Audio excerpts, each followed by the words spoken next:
As we look at the part numbers in column A in this worksheet called Find Mid, it's possible that these numbers have a scheme to them. Maybe the first two characters refer to the location where the product was made. Maybe some of the characters refer to the color, possibly the time that one is made, something like that. There are times when we want to work with data at the character level. There are a number of functions categorized as text functions. So on the Formulas tab, we'll click the drop arrow here. And the one we're about to use here is one called find. Here's the description of it. Returns the starting position of one text string within another text string. Find is case sensitive. Sounds a little arcane, perhaps. Let's say that what we'd like to do in this example here is to see if the letter G exists. Now, we can obviously see that in some of the cases, but imagine the list is huge. Now, maybe we're going to be changing that. Maybe we want to pull out the G, make a difference here. Let's just start with a simple idea. We're trying to find out if it exists. Equal find, left parenthesis. We're looking for what? Within double quotes, G. Now, the find function is case sensitive, so this will find a capital G if it's there. But if you look in row 6, for example, that's a lowercase g. We'll not find that one. Where are we looking for this? We're looking within cell A2. Now, there could be times in more complex situations where you don't necessarily want to start looking from the left edge. You might want to start from the third character or the fourth character. So there's a lot of flexibility in this function. In this example here, we simply want to start on the left edge, so we don't need to put in a third argument. And the answer we're going to get here, if found, will be the character position. If not, we'll get an answer like we're about to get here. Value. But by double-clicking the lower right-hand corner, we do see where the G is found, and it's found in the second position there and the second position there. Note that it isn't found here, nor anywhere else.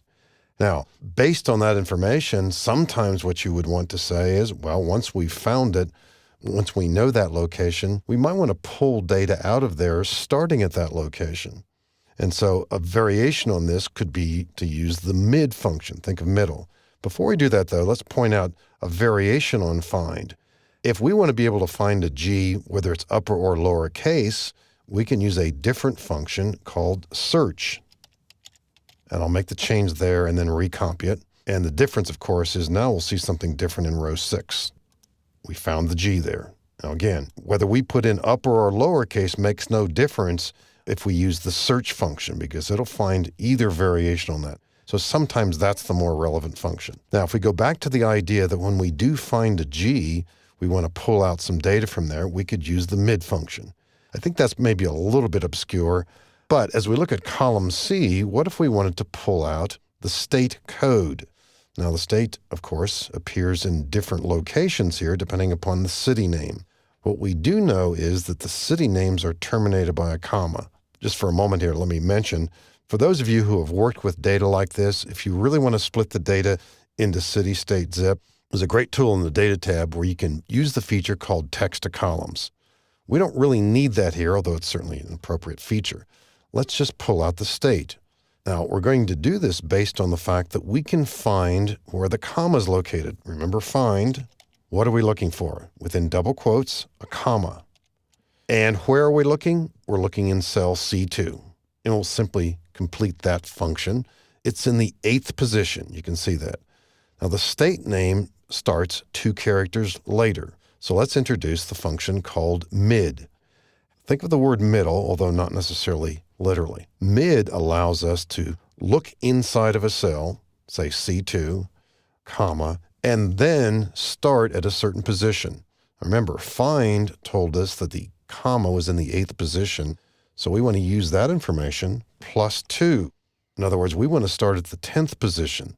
And if you count the characters from the left, B-O-U-L-D-E-R, comma, space, that's 9 characters. We want to start in the 10th position, comma, and how many characters do we want to pull out here? Just the state code, that's 2 characters. So we're using find along with mid, and then enter, and we get our answer here. And this should work for all the other entries as well. Double click. So it's not uncommon to use these functions together, although certainly you can use them independently of each other as well. The mid function, the find function, and you can begin to see how with certain kinds of data, for extracting portions of the data or locating portions of the data, these two functions work together beautifully.